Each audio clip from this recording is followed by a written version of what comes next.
Bonjour, bonsoir à tous vous qui regardez les vidéos, que ce soit le jour ou la nuit, ici DVD Pro Souvenirs. Et aujourd'hui, je vais m'attaquer sur un autre coffret de catch, donc consacré à un catcheur, bien sûr.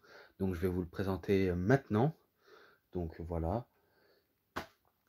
c'est le coffret de The Rock, The Most Electrifying Man in Sport Entertainment. Donc, jolie image, et plus avec le forum. Et par contre, c'est vraiment très joli quand même, avec le fourreau qui brille de manière lumineuse électrisante. Et là on voit le rock derrière là. Ouais, vraiment pas mal. Et là on voit qu'il a le titre WWE. Ouais, ouais. Et là c'est quand il fait un sharpshooter sur Ric Flair. Ça c'est quand il prend le micro avec le titre de la champion du monde poids lourd de la WCW. C'était pas celui de la WWE, hein, c'était celui de la WCW. Et ça c'est quand il affronte Mankind. Et ça c'est quand il fait un coup d'accord à linge sur Triple H. Et ça c'est quand il défie quelqu'un. Ensuite, celui derrière c'est que des boules électrisantes. Donc ça c'est quand il affronte Hunter Hearst Helmsley. Ça c'est quand il fait un rock bottom sur Kane. Et ça c'est quand il fait un coup d'accord à linge sur Hollywood Hogan. Voilà quoi. Et là avec le programme avec The Rock. Donc voilà, je vais vous présenter le match de The Rock. Voilà. DVD 1. Il n'y a pas de documentaire du tout. Il y a que, on va dire, des matchs qui vont suivre. Et DVD 1, c'est que Samoan Royalty. Donc, famille royale Samoan. Et on passe directement au match. Donc Thursday. Donc là, c'était pas un lundi, mais c'est à Raw, le 13 février 1997. Match pour le championnat intercontinental. Rocky Maivia, The Rock, enfin alias, aka slash The Rock, peu importe, contre Hunter Hearst Helmsley, donc Triple H, aka Triple H quoi. On va dire, il obtient directement un match pour le championnat de titre intercontinental de Hunter Hearst Helmsley, qui va vite saisir l'occasion, car je me rappelle qu'il va en profiter de cette occasion. Et pourtant, il n'était pas le favori dans ce match. Clairement pas le favori. Et pourtant, il va quand même... oh, pardon. Il va quand même s'imposer en tant que sérieux adversaire pour Triple H. D'ailleurs, ça va se le prouver. Je me rappelle, à la surprise générale, il lui fait un petit paquet sur Triple H pour remporter le titre intercontinental. Donc, victoire de Rocky Maivia. Et ce match-là, je lui mets un 3,5 pour un début. Ensuite, Rock the Rollers. Donc là, on va dire c'est la montée en puissance de The Rock. Et par contre, il est noté que quand il a commencé à devenir un gentil sympathique, comme son personnage indique, Rocky Maivia. Et par contre, Rocky, ça vient pas du film Rocky, hein, parce qu'il y en a qui disent que Rocky, ça vient du film Rocky Balboa, bien sûr. Mais sauf qu'il s'est inspiré de son père pour ce nom. Donc il a pris le nom à son père.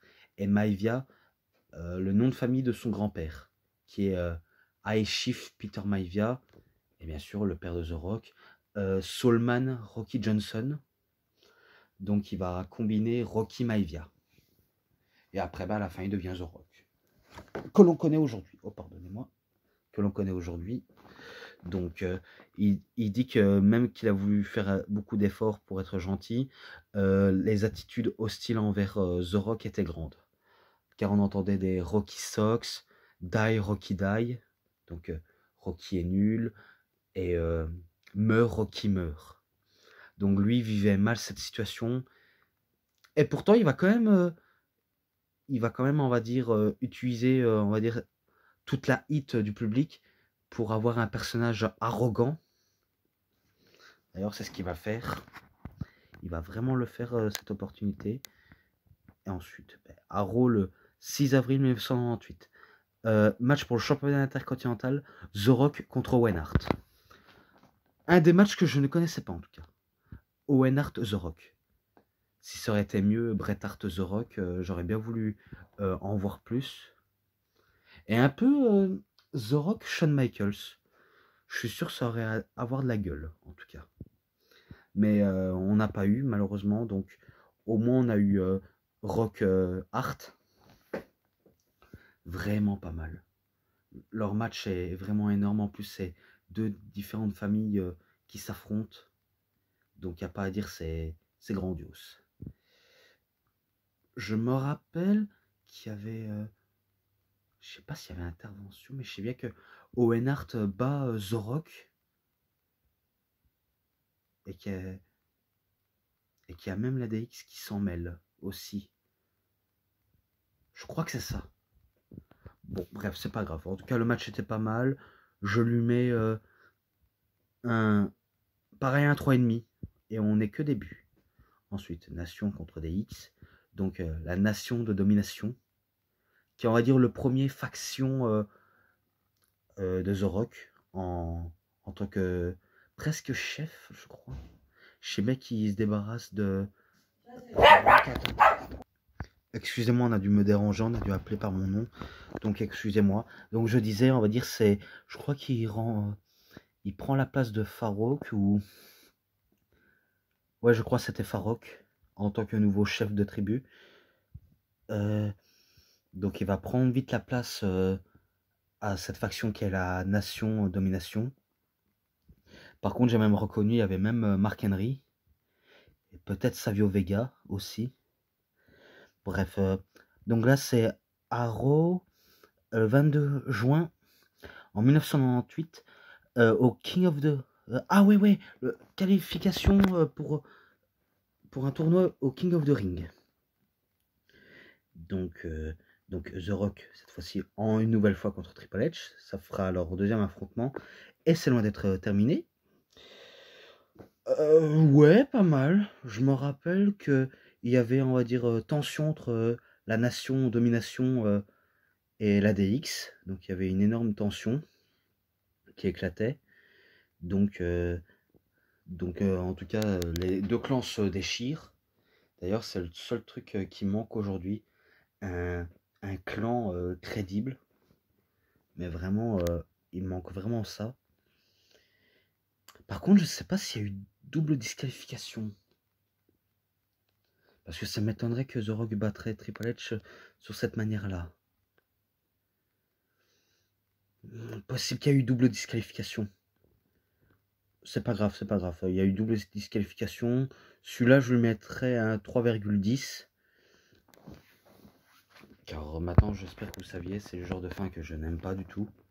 Donc voilà, je trouve ça un peu décevant. Ensuite, Rogue, Big Chance. Donc la grosse chance de The Rock. Grosse opportunité. Donc c'est au Survivor Series le 15 novembre 1998. La finale, cette fois-ci en finale. Match pour le championnat de la WWE. The Rock contre Mankind. Alors je me rappelle, il y a eu du favoritisme. Donc ce match a été orchestré pour être du favoritisme plus que autre chose finalement.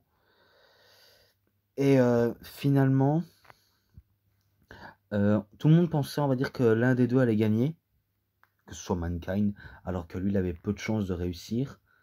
Finalement, The Rock était là.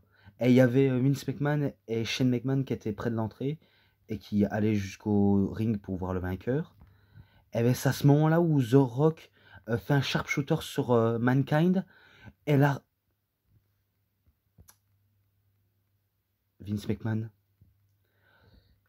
demande au sonneur de cloche de vite sonner la cloche car soi-disant Mankind a abandonné alors qu'il n'a pas abandonné du tout. Donc une deuxième arnaque. Mais par contre celui-là c'était, on va dire, orchestré, hein, donc c'était monté de toutes pièces, pas comme le Montréal Screwjob. Donc on va dire arnaque au Survivor Series tout court. En plus un an après, ils en profitent pour faire ça. Et The Rock, il devient champion. Donc il devient champion ultime de la fédération. Et en plus, il remercie le président et le fils. Et après, Mankind, comprenant pas la situation, décide de dire mais pourquoi faire ça? Car The Rock est un bon catcheur, mais il n'a pas faire grand chose. Et après, agression de la part de The Rock. Et ça se termine là. Donc ce match-là, pas mal, mais après, grosse arnaque quand même.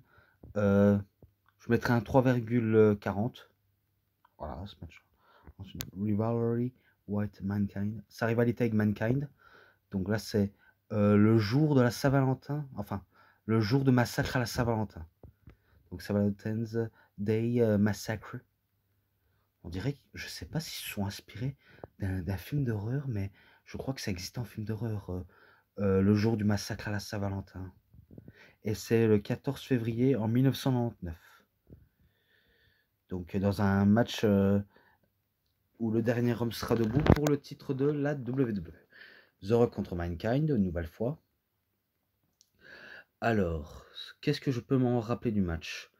Je me rappelle, je vais aller vite, que The Rock prenait le micro en insultant Mankind d'ordures, de sacs pleins d'excréments, et même en chantant devant le public, en disant des bonnes vieilles trash talking, des insultes moins féeriques, on peut appeler ça. Et je me rappelle à la fin, donc voilà, je vais directement à la fin, où les deux hommes prennent chacun une chaise et ils se l'assomment sur la tête. Et les deux, c'était le finish du match, donc ils décident de ne pas se relever. Donc double perdant sous ce coup-là. Et ce match-là, il est beaucoup plus mieux que au Survivor Series. Celui-là, je mettrais un 3,50. Voilà. Ensuite, So It's Continue. Donc, à Raw, le 15 février 1999, dans un match de l'échelle pour le championnat de la WWE, The Rock contre Mankind. Je me rappelle qu'au début, oui, je vais passer au début, The Rock dit au public, dans la ville où ils sont, d'ailleurs, j'ai oublié où est-ce qu'il a dit, il disait que la ville où il est actuellement est une sacrée grosse collection de MERDE dans un pot de chiottes. Donc c'est ça ce qu'il a dit. Après je me rappelle que le match continue, des spots sur l'échelle, des prises, des gros moves. Donc il y avait tout dans ce match. Jusqu'à ce que le Big Show arrive, il fait un chokeslam sur Mankind et laisse The Rock remporter le match. Si facilement, hein. Vraiment facile. Bon, il est un peu moins bien que, on va dire, que Survivor Series et encore moins de Jour à la Massacre à la Saint-Valentin. Je crois que je le mettrais un 3,10.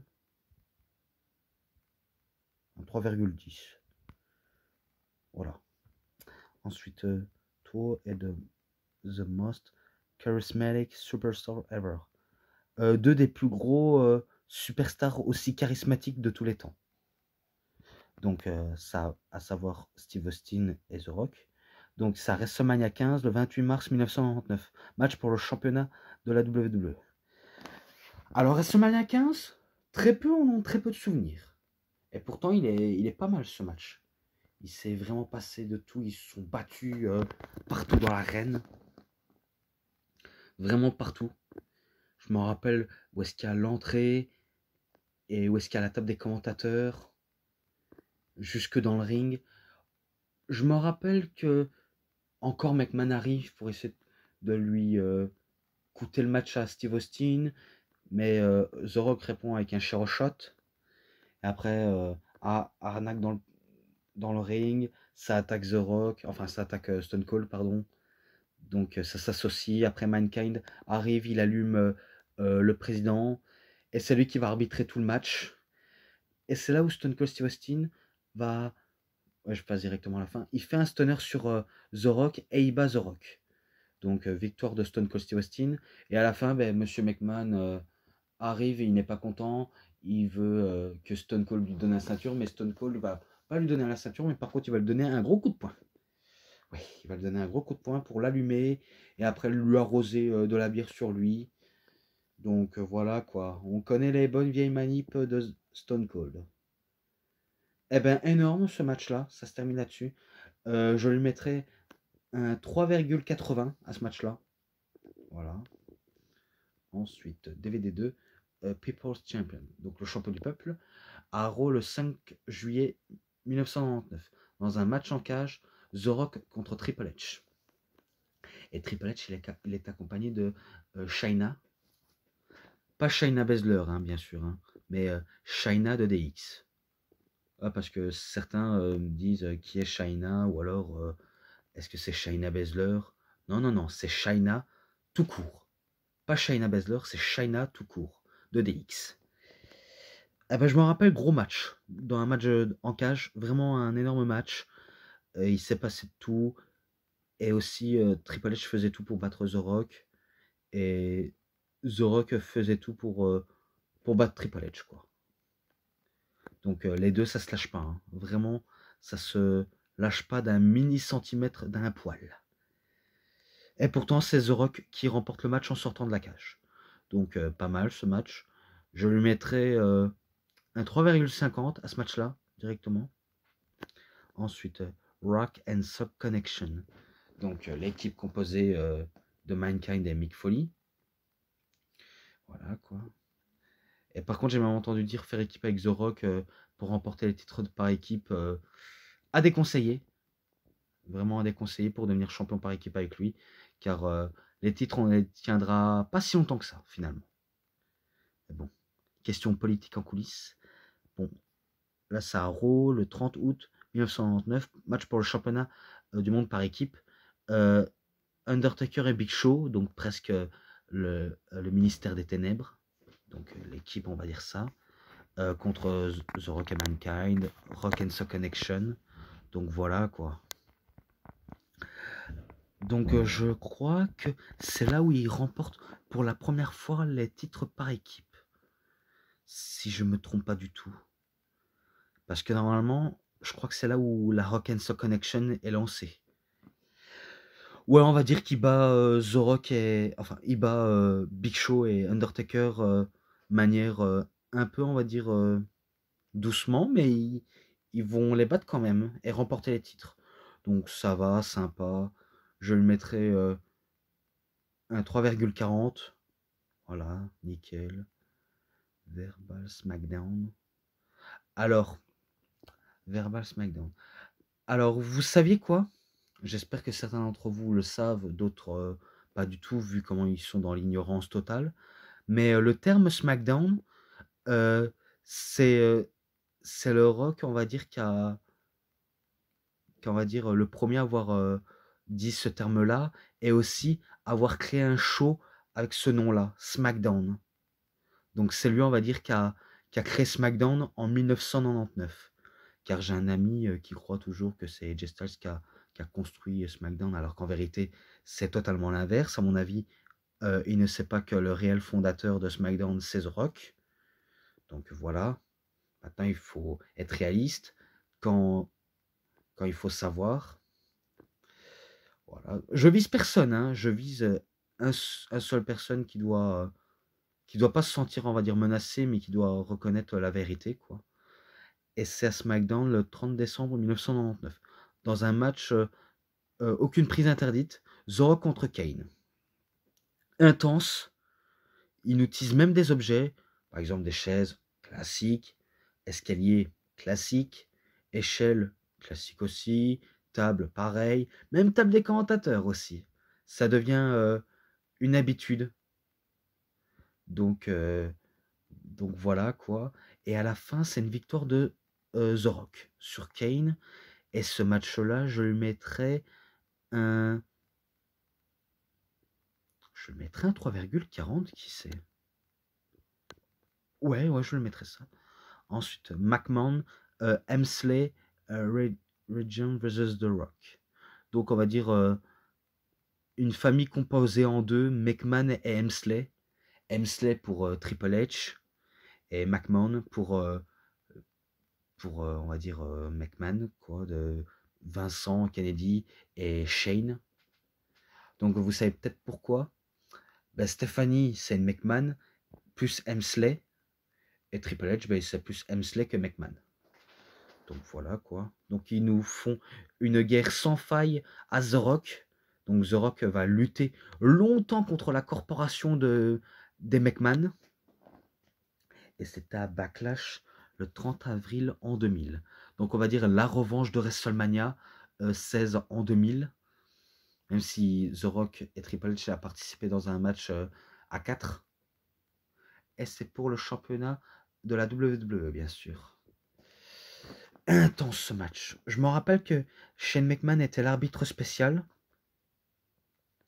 Ouais, donc il a arbitré le match entre Triple H et The Rock. Mais sauf qu'ils étaient plus avantagés du côté de Triple H que de The Rock. C'est là où The Rock va faire un double rock bottom dans la table des commentateurs. Et c'est là où Vincent Kennedy McMahon va s'en mêler en appelant ses hommes de main, Pat Patterson et Gerald Briscoe. Donc il va appeler ses mercenaires. Et The Rock, ben, seul contre cette arnaque. Je crois qu'il y avait Linda McMahon. Vraiment Linda McMahon avec l'arbitre Herb Leitner. Et c'est là où Linda McMahon, la mère de Stephanie et de Shane, pousse Stephanie. Et j'aime bien Christophe Ajus. C'est pas Christophe Ajus, c'est Philippe Chiro dit à un peu à la manière de sa mère en disant pousse-toi de la morveuse. Donc, trop beau pour être vrai. Donc, c'est là où The Rock commence à avoir l'avantage. Il fait un Spinebuster. Et après, peut-être il fait un Rock Bottom et puis pose elbow. Et il remporte le match et le titre. Et à la fin, ben, Stone Cold Steve Austin fait son entrée avec un genre de camion. Avec le camion de DX Express. Que même Stone Cold avait fait exploser la camionnette de DX Express. Et après, ben, normalement, il devrait être trinqué avec The Rock. The Rock va le faire un petit peu à moitié, mais Stone Cold va beaucoup picoler dans ce segment, donc il va beaucoup picoler. Et ce match-là, je lui mettrais un 3,70 à ce match-là, vu comment il est énorme. Donc j'ai pris du plaisir à regarder celui-là. Ensuite, Following Night, donc la nuit suivante. Donc à Raw le 1er mai en 2000, dans un match en cage pour le championnat de la WWE. The Rock contre Shane McMahon. Donc cette fois-ci, c'est pas Triple H, car Triple H, il avait un bras cassé. Je sais pas si c'était kayfabe ou pas kayfabe.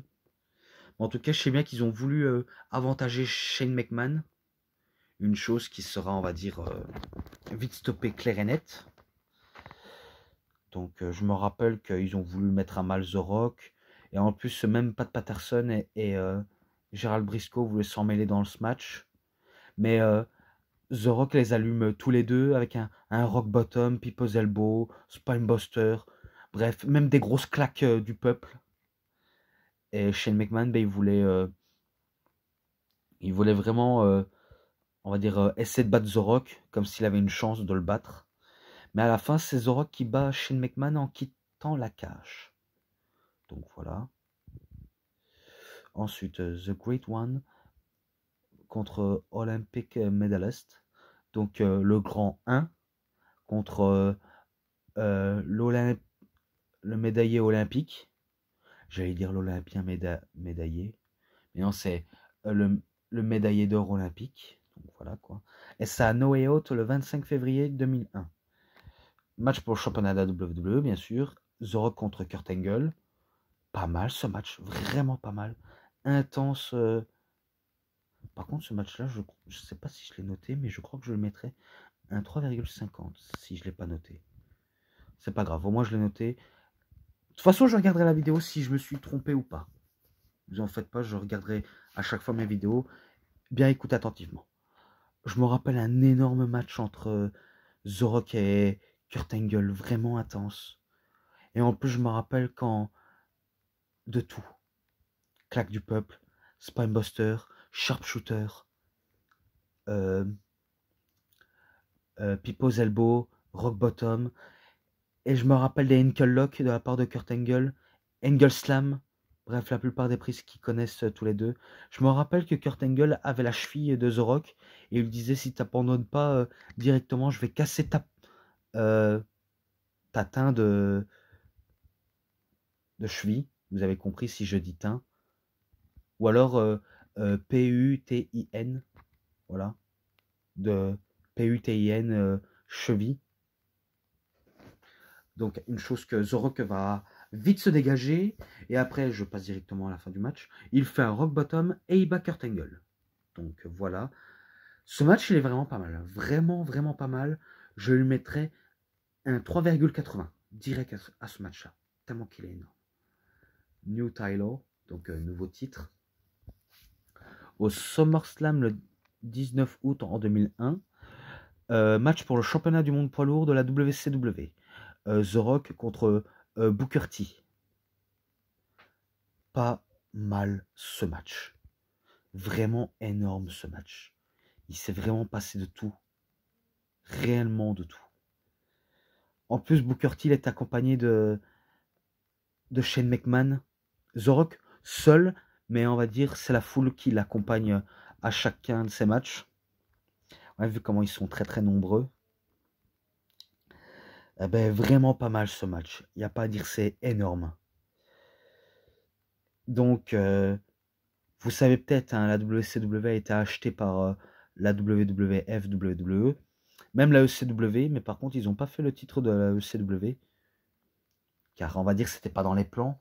C'est un peu normal qu'ils n'ont pas prévu les plans pour ça, mais ça va, je les en veux pas du fait qu'ils ont eu la bonne idée d'incruster le titre WCW dans leur roster à la WWE.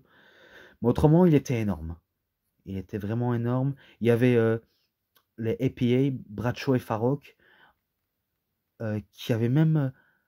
je me rappelle que Bradshaw, enfin JBL, avait décapité Shane McMahon avec un Clothesline from Hell.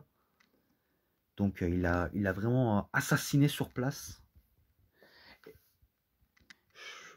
Je crois qu'il y avait, on va dire, une intervention pour favoriser Booker T. Mais en tout cas, je me rappelle que Booker T faisait le spinny roulis et The Rock lui fait un rock bottom et il remporte ce match. Donc nouveau champion de la WCW, The Rock. Et ce match, vu comment il est vraiment, vraiment énorme, je lui mettrai un 3, même pas un 3. Pourquoi je dis un 3? Non, non, il est vraiment énorme, énorme. Je lui mettrai un 4,10. Donc, je lui mets ça sans hésiter. Ensuite, The Undisputed Champion, donc le champion incontesté. Au Royal Rumble le 20 janvier 2002. Match pour le championnat incontesté de la WWE. Donc, vous saviez, hein, le titre WCW et WWE sur les épaules d'un certain Chris Jericho. Y2J, the King of Bling Bling, the Ayatollah, all rock'n'rolla. Y2J. Bref, Chris Jericho, le plus gros catcheur de tous les temps. Face au plus gros divertisseur de tous les temps, The Rock. Je crois que j'avais déjà reviewé sur le coffret de Chris Jericho, mais je vais vérifier après la note globale. Donc, si je fais une petite coupure, j'espère que ça ne va pas vous déranger. Mais je me rappelle que ce match était énorme. En plus, Chris Jericho faisait tout pour tricher. Il faisait même venir Lance Storm, Christian, pour essayer d'être à sa guise pour remporter le match. Mais sans un moindre succès, vu comment Chris Jericho va se débrouiller tout seul. Et je me rappelle le spot sur la table des commentateurs, un rock bottom. Et après, ben, je crois qu'il fait même un pipeau aux elbows. Et il y avait même un arbitre, Nick Patrick. Quand The Rock faisait le tomber sur Chris Jericho, il voulait pas faire le tomber. Donc The Rock l'allume. Et donc il décide de continuer le match. Mais sauf que l'arbitre va arriver trop tard. Et Chris Jericho va vite se dégager. Je crois que c'était toujours le même arbitre, Earl Hebner, qui arbitrait le match. C'est à ce moment-là que Chris Jericho fait un low blow à The Rock. Il lui cogne la tête contre le coin qui n'était pas protégé. Et après, ben, il gagne en faisant tricherie et par tomber. Donc il bat The Rock. Et maintenant la note globale, il faut que j'aille voir, vérifier. Donc Attendez-moi, s'il vous plaît. Et en plus, c'est même là, donc j'avais oublié de préciser l'image. Mais c'est le match là, bien sûr. Donc je vais revenir tout de suite. Alors, j'ai regardé la note globale de ce match. Je lui avais mis 4,40 à ce match. En tout cas, c'est le plus haut du coffret, en tout cas. Donc, il mérite largement sa place. Et c'est mérité. Maintenant, DVD 3. Je crois que je vais vite passer au promo. Ouais, donc je vais vite faire ça, vite fait. Donc ça hit le 11 juillet 1999. Billy's Prayer to God. Donc Billy fait sa prière à Dieu. Je me rappelle que dans cette promo, il se fout de la gueule de Billy Gunn en disant j'ai prié pour devenir encore plus fort et je ne comprends pas pourquoi je suis toujours aussi nul à chier. Donc c'est là où il va dire ça. Donc moi, c'est ce que je me rappelle de ce saignement. Ouais, pas mal. Très drôle en tout cas. Il y en a qui trouvent ça drôle, il y en a qui trouvent ça con. Ça dépend quelle personne aimerait ça, quoi. Ensuite, à Raw, le 9 août 1999. Donc, Big Slow. Je me rappelle The Rock qui va se foutre une nouvelle fois de la gueule, mais cette fois-ci de Big Show, où il va imiter, on va dire, les premières notes d'entrée de la chanson de Big Show, en faisant well, red as a big slow. Donc ça c'est ce que je me rappelle. Et je crois qu'il faisait même le cri de Big Show en fait. Donc il m'avait buté, mais après ah, c'est des piques et piques hein. Donc ensuite Arrow le 6 septembre 1999. My name is Kane. Donc ça c'est là où il se fout de la tronche de Kane en disant avec une voix My name is Kane. Donc on va dire un vieux méchant qui a le cancer de la gorge. Donc il dit ça directement pour se foutre ouvertement de la gueule de Kane. Et voilà, après il termine ses fameuses paroles. Look the smell what the rock is cooking. Cooking. Oh purée, il faut que je le dise correctement. Cooking. Donc voilà. Est-ce que vous sentez ce que le rock mijote? Est-ce que vous sentez ce que le rock cuisine? Est-ce que vous sentez ce que le rock vous prépare, quoi? Voilà, quoi. Ensuite, Raw le 15 novembre 1999. The Nuts. Ah oui, oui, le saignement avec, je crois c'est des vrais policiers ou des faux policiers, où ils interrogent The Rock en disant sous la fameuse agression de Steve Austin. Donc je crois qu'il parle de ça, entre guillemets. Et qui va se foutre ouvertement des policiers, quoi. Oh, il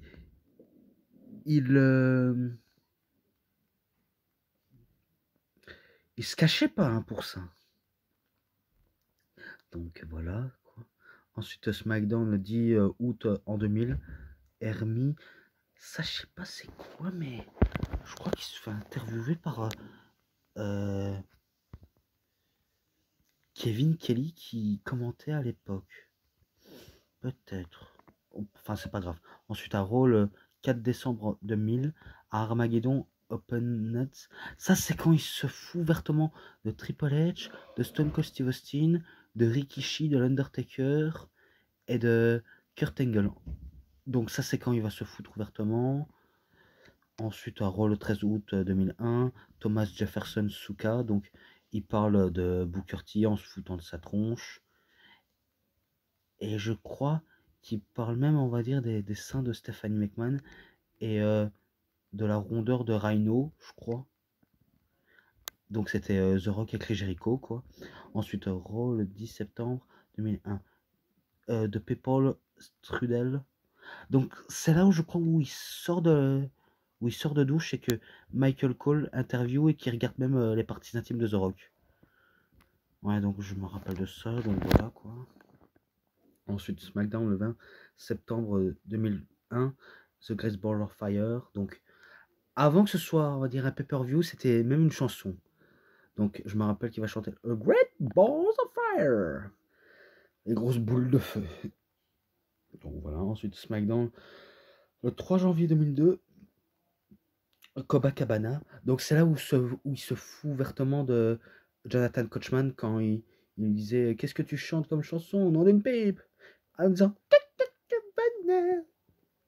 Tout ça, je crois qu'il se fout vraiment de sa tronche, quoi.